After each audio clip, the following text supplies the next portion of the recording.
Hello everyone, exam room में आपका स्वागत है। गाइस, एम्स में नॉर्केट की रिक्रूटमेंट आ गई है, जो कि होता है nursing officer recruitment common eligibility test. ठीक है, तो जितने भी नर्सिंग कैंडिडेट होते हैं वो सब इसका वेट कर रहे होते हैं। एम्स में काम करने का इतना अच्छा मौका मिलता है।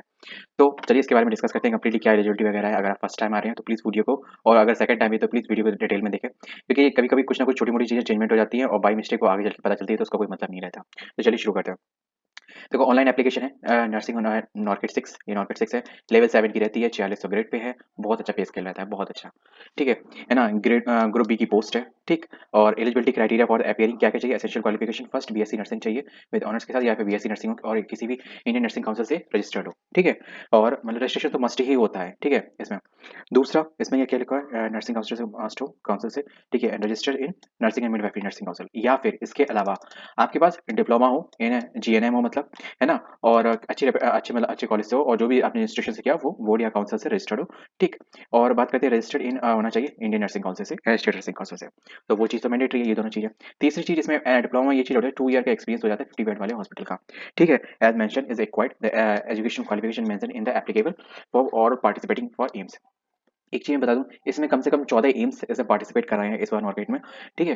तो इन सभी का मतलब यही एलिजिबिलिटी है और इन्होंने यही रखा हुआ, तो वो चीज़ है कि पार्टिसिपेट करने के लिए रिमार्क करिएगा the 2 year of experience as above is an essential criteria and to be valid and to be valid if and to be valid the experience shall be acquired after the obtaining essential qualification, after the completing the residency period of the course, the declaration of the result, registration with the state and Indian nursing council। ठीक है। तो दो चीजें पता चल गई आपको। जो ऊपर जो एक्सपीरियंस के बारे में मैंने बोला है, ठीक है, वो मैंडेटरी है, वो आपको देना ही पड़ेगा। ठीक। दूसरा, जो भी स्टेट नर्सिंग काउंसिल से आपका जब आप फॉर्म भर रहे हो तो आपका रिजल्ट डिक्लेयर होना चाहिए, और स्टेट नर्सिंग काउंसिल से आपका रजिस्टर्ड हो जाना चाहिए। बात कर लेते हैं एज की। देखो, एज इसमें 18 से 30 है। ठीक। एज रिलैक्सेशन जो as per the general condition मिलता है वही आपको मिलेगा। नेक्स्ट बात करते हैं, the age shall be counted on the last date of the closing of application form. मतलब इस फॉरम की लास्ट डेट जो होगी उसी से आपकी एज का कैलकुलेशन किया जाएगा, लास्ट डेट से, मतलब उसी से माइनस करके आपको अपनी डेट निकालनी है। बात कर देते हैं इसमें आपकी जो, जैसे कि जो जनरल और ओबीसी कैंडिडेट की जो फीस लगेगी, इसमें ईडब्ल्यूएस में इंक्लूड नहीं है। ठीक है। उसके लिए उनको 3000 रुपये देने हैं। एससी एसटी कैंडिडेट और ईडब्ल्यूएस कैंडिडेट, इनको 2400 रुपये देना है। ग्रेट। पीडब्ल्यूडी कैंडिडेट्स के लिए एग्जाम्प्टेड है, इनको कोई फीस पे नहीं करनी। ठीक है। आप अपना पेमेंट नेट बैंकिंग या डेबिट कार्ड के थ्रू ऑनलाइन कर सकते हो। ठीक। यहाँ पे चीज लिखी हुई है, the application once is submitted shall not be refund, amount refund नहीं होगा। The SC ST candidate who appear in the examination will be refunded after the declaration of the result is due to the after the verification of the certificate due to uploading on the letter at the stage. इनका कहने का मतलब है, जो SC ST candidate है जो इसमें जो अपीयर होगा, उनका अमाउंट रिफंड हो जाएगा। ठीक है। कितना क्या रिफंड होगा ये मुझे नहीं पता। ठीक है। लेकिन बट इसमें लिखा है रिफंड हो जाएगा जब आप वो वहाँ पे डिक्लेयर कर देंगे, आप जब आप एग्जाम में अपीयर हो जाएंगे, और फिर उसके बाद आप डिक्लेयर करेंगे, आप मतलब का एस सी का सर्टिफिकेट प्रोड्यूस करेंगे, और तब फिर वो एक पोर्टल खोलेंगे तो उसमें आप वो डिटेल भर के आपके अकाउंट में डायरेक्ट हो जाएगा, सेंड कर दिया जाएगा। नेक्स्ट आप बात करते हैं कि देखो, ये एग्जामिनेशन आपका कब होगा। इसका जो प्रीलिम्स होगा वो होगा 14 अप्रैल को, संडे को। और जो मेंस होगा वो होगा 5 मई, संडे को। फिलहाल इसमें कोई टेंटेटिव नहीं लिखा है, बट मे बी कोई चीज़ अगर अफेक्ट करेगी तो आपको चैनल के माध्यम से बता दिया जाएगा। इसके एप्लीकेशन की स्टार्टिंग डेट 26/2 से स्टार्ट हो चुका है, मतलब कल शाम से ही स्टार्ट हुआ है, और 17/3 तक चलेगा, शाम के 5 बजे तक। इस चीज़ का विशेष ध्यान रखें। अप्लाई करने का लिंक ये मैंने ये चीज़ दी है, अप्लाई करने का लिंक यहाँ पे दिया गया है। ठीक है। तो इसको मैं वीडियो के डिस्क्रिप्शन में पंच कर दूंगा, तो जिससे कि आप सीधे उसके होम पेज पे पहुंचे और इसको फॉर्म को फिल कर पाए। देखो, सिंपल सी प्रोसेस में आपको पहले रजिस्ट्रेशन करना पड़ेगा। मैं एक सेकंड दिखा देता हूँ आपको। ठीक है। मैं होम पेज पे जाता हूँ, यहाँ पे दिखा रहा हूँ आपको जर्नल खुल जैसे से। यहाँ पे गए, नॉट कोड, ये रहा होम पेज। अब यहाँ पे आपको सबसे पहले, आपका अगर फर्स्ट टाइम है तो आपको रजिस्ट्रेशन करना पड़ेगा, और अगर आपने पहले से इसमें रजिस्टर कर रखा है तो आपको कैंडिडेट आईडी और पासवर्ड डाल के एंटर करना है। वैसे भी आपको दोबारा से रजिस्टर करना पड़ेगा। तो यहाँ पे क्लिक किया टू रजिस्टर करना है। जैसे हम इस पर रजिस्ट्रेशन करने के लिए क्लिक करेंगे, आपको यहाँ पे कुछ कह रहा है कि भरने से पहले आपके पास ये चीजें होनी चाहिए। क्या क्या? Valid email ID, credit card की डिटेल्स या नेट बैंकिंग डिटेल, ठीक है, personal detail, valid ID proof, ठीक है, विद मेंशन, ठीक है, and scan digital copy of the recent passport colour photo size and with the white background. ठीक है। और इमेज ऑफ सिग्नेचर के मतलब होनी चाहिए कॉपी। ठीक। और इमेज ऑफ थंब इंप्रेशन। ठीक है। ये दोनों ब्लैक एंड व्हाइट में चलेंगे। नेक्स्ट ये क्या है? If applicable the marksheet and admit card, marksheet वगैरह जो भी 10th-12th की हो, है ना, जो भी ग्रेजुएशन, वो चीज़ आपके पास होनी चाहिए। कैटेगरी सर्टिफिकेट हो चाहिए, डिसेबिलिटी सर्टिफिकेट हो चाहिए, अगर आप प्रोड्यूस कर रहे हैं वहाँ पे। तो फिर इसके करके हमें प्रोसीड करना है। फिर हमें ये सारी चीज़ें प्रोसेस पढ़ लेनी है। ठीक। कि आपका जैसे कि रजिस्ट्रेशन होगा, फिर उसके बाद क्वालिफिकेशन डिटेल भरी जाएगी, एक्सपीरियंस डिटेल भरी जाएगी, फी पेमेंट होगा, सिटी का चॉइस आपको बजाएगा, अपलोडिंग मतलब आपको इमेज वगैरह अपलोड करना है, और प्रिंट फॉर्म को प्रिंट करना है। बस दैट्स इट। एक चीज़ और आपका जो इसमें जो सेंटर वगैरह जो सिटी आप भरेंगे, सेंटर चॉइस भरेंगे तो एक बार फिल करने के बाद आप चेंज नहीं कर सकते। वो अगर उधर से ही कोई चेंजमेंट हो, कोई इश्यू हो तो ही वो चीज़ हो सकता है, वरना और वैसे नहीं हो सकता। बात कर लेते हैं नेक्स्ट। इसमें सी हाउ द कॉपी, ठीक है, अपनी जो रजिस्ट्रेशन स्लिप है उसकी एक प्रिंट आउट अपने पास अपनी ईमेल वगैरह पे डाल दें, ताकि अगर कोई ज़रूरत पड़े तो वो चीज़ आप कर सकें। अगर आपको जैसे कि अगर आपने फॉर्म में कोई गलती कर दी है तो करेक्शन करने के लिए 18 तारीख को विंडो खुलेगा, 18 से लेके 20 तक, ठीक है, विंडो की शाम शाम के 5 बजे तक ये विंडो ओपन रहेगा, फिर उसके बाद कोई भी करेक्शन का आपके पास ऑप्शन नहीं होगा, तो इस चीज़ का विशेष ध्यान रखें।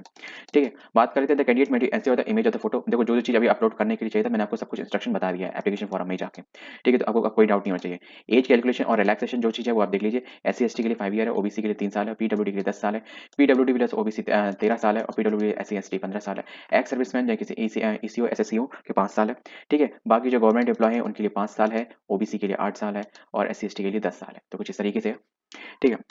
रेगुलर बेसिस उन्होंने मिनिमम 3 साल का वर्क किया हो, ये चीज़ बेसिस देना है। एज रिलेक्शन के लिए इज एप्लीकेबल, ठीक है, एज रिलेक्शन लेवल पे only for the central government employ and not to be personally working in the autonomous state.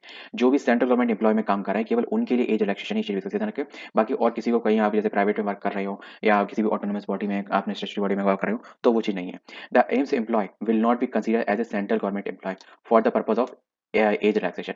इन्होंने कह दिया है भाई, एम्स का एम्प्लॉय है ना, will not be consider as a central government employ, ठीक है। आप यहाँ पे सेंट्रल गवर्नमेंट की क्या परिभाषा है इसको मैं नेक्स्ट वीडियो में डिस्कस करूंगा डिटेल में, ठीक है, क्योंकि अभी मुझे इसमें स्टेटफी नहीं दिख रहा है तो इसलिए मैं अभी आपको नहीं बताऊंगा।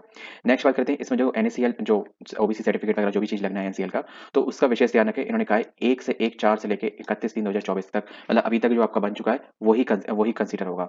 Will be consider as valid, ठीक है, ये चीज़ को मैं हाईलाइट इसीलिए कर रहा हूँ। Like who have the OBC NCL certificate issue before and after this 31/3/2024 के बाद जो भी होगा वो चीज़ वैलिड नहीं मानी जाएगी, उससे पहले वाले इस बीच के ही आपके वैलिड माने जाएंगे। मतलब अगर आप अभी भी अप्लाई कर देते हो तो फॉर्म भरते हो तब 7 दिन में आ जाता है, तो तब तक आपका तो ये वैलिड माना जाएगा। नेक्स्ट बात कर लेते हैं EWS के लिए। EWS कहाँ गया? EWS के लिए यहाँ पे फिलहाल कुछ नहीं दिया गया क्या? एक सेकंड, EWS ये रहा, सॉरी मेरे से मिस हो गया। The vacancy EWS category as per the instruction issue. देखो इसमें भी क्रूशियल डेट चाहिए होती है तो इसलिए मैं इसी को बताता हूँ। इसमें कि जो आपका जो फाइनेंशियल ईयर होगा वो 22-23 होगा, ठीक है, और जो आपकी ईयर जो वैलिड ईयर आपका जो सर्टिफिकेट इशू माना जाएगा विल बी कंसीडर्ड, ठीक है, 1 अप्रैल 2023 से लेकर 31 मार्च 2024 तक माना जाएगा, तो वो 23-24 का will be consider as valid, ठीक है, मतलब 31 मार्च तक के लिए आपका वैलिड माना जाएगा। अब जब नेक्स्ट अगर 1 अप्रैल के बाद ये वैकेंसी आई होती तो आपका 1 अप्रैल 2024 से लेके 31 मार्च 2025 तक का होता, है ना, और आपका नया सर्टिफिकेट बनता और आपका इसमें फाइनेंशियल ईयर 23-24 हो जाता। तो ठीक है, अब आपका भी फाइनेंशियल ईयर क्लियर हो गया, एज और ईयर क्लियर होगी, किससे कब तक का वैलिड है, इसके बीच में ही आपके जो फॉर्म का इशू डेट है ना वो होना चाहिए, और OBC वाले में भी यही है, इसी इसी डेट के बीच का आपका इशू डेट होना चाहिए, ठीक है, आपके सर्टिफिकेट पे इशू डेट लिखी होगी, ठीक है, तो वो चीज़ आप अपने हिसाब से देख लें, बाकी इसमें और कुछ भी ऐसा नहीं है आपके लिए स्पेशल, दैट्स इट। बाकी जो डिसेबिलिटी वगैरह सर्टिफिकेट है जो आपको 40% वगैरह चलता है वही है, बाकी कुछ और इसमें नया नहीं है आपके लिए। स्क्राइब के लिए जो रूल्स रेगुलेशंस है तो वो प्लीज़ आप देख लें, ठीक है, क्योंकि उसके लिए रूल्स तो कुछ चेंज नहीं होते, बस जो आपके सर्टिफिकेट वगैरह होते हैं वो डिसेबिलिटी वगैरह वो सब चीज़ें ओके होना चाहिए, ठीक है, और जो भी स्क्राइब वाला कैंडिडेट लेके आए तो वो उसका प्रॉपर आईडी लेके आए और इन ओरिजिनल एंड उसकी एक फोटोकॉपी भी लेके आए, ठीक है, एंट्री के टाइम अपलोड। अब बात करते हैं कि पेपर पैटर्न का क्या होगा। देखो पैटर्न आपका जैसे प्रीलिम्स और मेंस होगा, ठीक है, इसके सिलेबस के मैं बारे में नेक्स्ट स्टेज में डिस्कस करूंगा, ठीक। प्रीलिम्स मेंस टाइप सिलेबस क्या रहेगा, the syllabus will be consider education qualification या जो भी एजुकेशन क्वालिफिकेशन मतलब BSc नर्सिंग या फिर डिप्लोमा से लेके BSc नर्सिंग के बीच का आपका लेवल रहेगा पेपर का, ठीक है, कुछ खास चेंजमेंट नहीं होगा।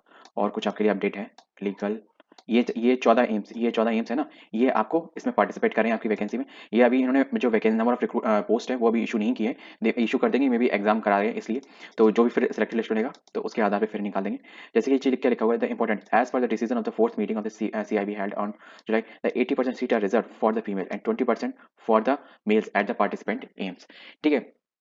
देखो भाई फीमेल्स को एनकरेज करने के लिए इसमें 80% जो सीट्स हैं वो आपकी रिजर्व है, ठीक है, मतलब अगर जैसे कि फॉर एग्जांपल अगर सेम मार्क्स अगर किसी के आए हैं, मेरे ख्याल से ऐसा लग रहा है कि अगर सेम मार्क्स किसी के आए हैं तो फिर अगर नंबर ऑफ जो उन्होंने एक क्राइटेरिया बनाया 80% सीट का फुलफिल करने का, और अगर उसमें मेल कैंडिडेट फीमेल कैंडिडेट है तो फीमेल कैंडिडेट को लिया जाएगा, मेल को नहीं लिया जाएगा, ठीक है।